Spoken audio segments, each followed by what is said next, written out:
చక్రవర్తి అయి రాజ్యమునేలే రామయ్య తండ్రి మాటకై పదవిని బదలి అడవులకేగెనయా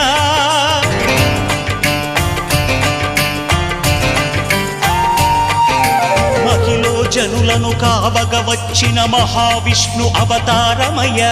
ఆలిని రక్కసుడపహరించితే ఆక్రోశించెనయా అసురుని త్రుంచి అమ్మను తెచ్చి అగ్ని పరీక్ష విధించెనయా సాగలి నిందకు సత్యము చాటగ కులసతినే విడనాడెనయ నా రాముని కష్టం లోకంలో